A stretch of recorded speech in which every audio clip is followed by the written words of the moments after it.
Hello and welcome back. Today we step into the chilling shadows of criminal history as we delve deep into the twisted mind and heinous deeds of one of America's most notorious serial killers, Gary Ridgway. Brace yourself for a journey through the dark and macabre tale that shook the nation, leaving a trail of unspeakable crimes and a legacy that continues to both horrify and fascinate. Don't forget to like and subscribe. I'm your host, Greenman, and this is the Murder Encyclopedia. Before going into his nightmarish rampage of murders, Gary Leon Ridgway was born on the 18th of February, 1949 as the second of three sons to Mary and Thomas Ridgway. Growing up, little Gary suffered from dyslexia, a learning disorder that only made the life he lived a bit more difficult. As a child, he would witness arguments between his parents, arguments that would most times turn violent. At 13, he still had a bedwetting problem, and every time this happened, his mother would clean him up, and this included washing his genitals. He would later confess in an interview with his defense psychologist that while growing up, he had conflicting feelings of anger and sexual attraction towards his mother, and most times he fantasized about killing her. Growing up with dyslexia meant he was held back a year at school, missing out while his classmates graduated.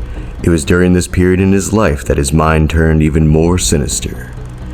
At 16, he lured a 6-year-old boy into the woods, and when he was sure no one could see him, he stabbed the boy through the ribs into his liver. As he walked off, he laughed, saying, "I always wondered what it would be like to kill someone." Luckily, the young boy would survive the attack. At 18, he graduated from high school and married his 19-year-old girlfriend, Claudia Craig. He joined the U.S. Navy and was sent to Vietnam, where he served on board a supply ship and was part of combat. During his time in the military, Ridgway engaged in frequent sexual activities with sex workers unprotected, and he ended up contracting gonorrhea. This didn't stop him from continuous acts of sexual promiscuity, and so his marriage ended within a year. According to the women in his life, Ridgway had an insatiable sexual appetite. His 3 ex-wives and several ex-girlfriends explained that he always requested sex from them multiple times a day, irrespective of where they found themselves, as he would frequently ask for sex even in public spaces like parking lots. Ridgway admitted to having an infatuation with sex workers, as he would regularly take advantage of their services, though somewhat paradoxically he despised them and wished they could all disappear. In 1973, he got married to his second wife, Marcia Winslow, and in 1975 they had a son together. After their breakup, he thought about killing her, as according to him, he didn't want to be seen as the loser with 2 failed marriages. Throughout the 1980s and 1990s, Ridgway is believed to have committed an estimated 71 murders or more. In fact, he admitted to committing so many murders that he eventually lost count. Ridgway's victims were primarily young women working in the sex trade, a vulnerable demographic he believed would attract minimal attention from law enforcement. He also targeted runaways he picked up along Pacific Highway South. When he picked them up in his truck, he'd try to play nice, engaging them in conversations. He would show them pictures of his son to trick them into trusting him. Most times he managed to convince them into following him home. He'd make them feel comfortable and safe. So comfortable, in fact, that he'd end up engaging in sexual activity. And while they were at it, he'd strangle them to death, watching the life slowly leave their bodies. This is how Ridgway described the murder of one such victim. He engaged in sexual activity with them for a couple of minutes, and then suggested changing positions, which gave him the opportunity to move behind them. While at it, he slowly crept up on them with his forearm and wrapped them around the front of their necks. Before his victims figured out what was happening, he used the other arm to pull back as tightly as he could, strangling them.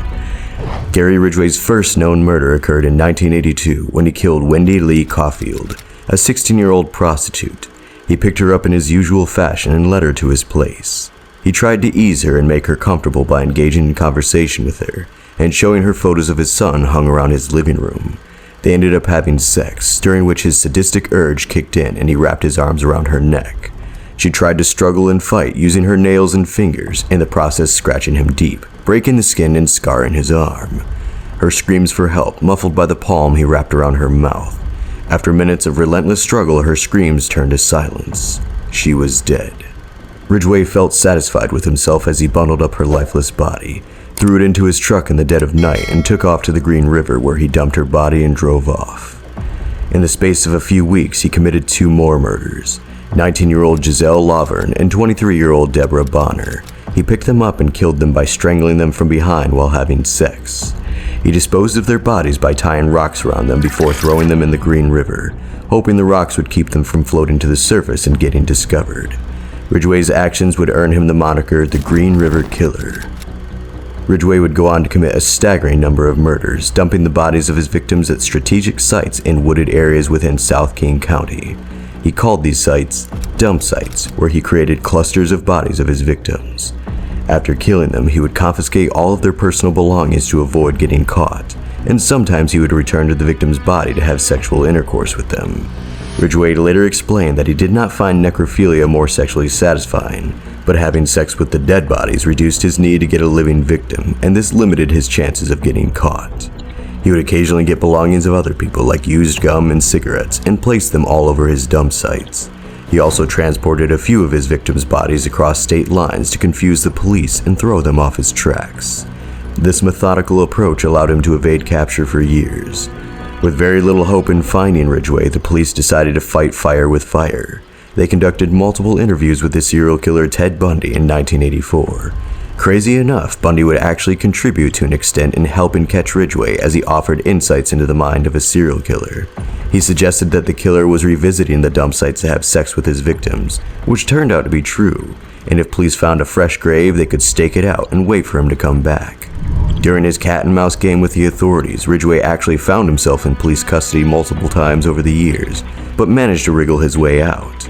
In both 1982 and 2001, Ridgway was arrested on prostitution charges, but he got released both times as there was no sufficient evidence to prosecute him.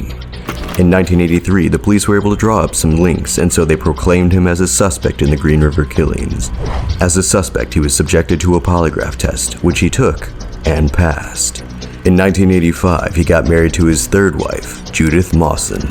According to one of his interviews with author Penny Moorhead, he loved her so much, and because of that, his kill rate went low, only killing 3 people after their marriage.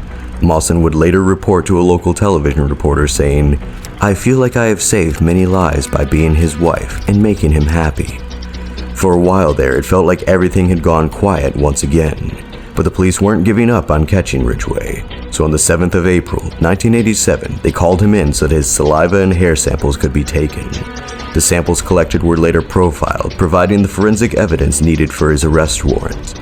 On November 30th, 2001, he was at the Kenworth Truck Factory where he worked as a spray painter when the police surrounded him.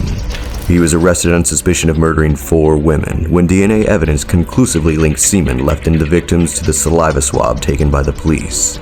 It was over. Ridgway pleaded guilty to 48 counts of first-degree aggravated murder on November 5th, 2003. He struck a plea agreement that spared his life in return for his assistance in discovering the victim's remains and giving additional information. He said in the statement accompanying his admission of guilt that he had killed all of his victims in King County, Washington, and that he had moved and discarded the bodies of the 2 women near Portland to throw the police off his scent. On December 18th, 2003, he was given 48 consecutive life sentences without the possibility of parole. After the remains of his 49th victim were discovered, he was later given another life term.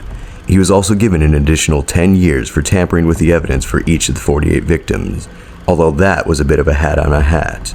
Even though a kill count of 49 victims is atrociously high, Ridgway actually claimed many more. According to him, he ended the lives of 71 people before getting captured. He admitted in his confession that he sought out prostitutes because they were easy to pick up and because he hated most of them.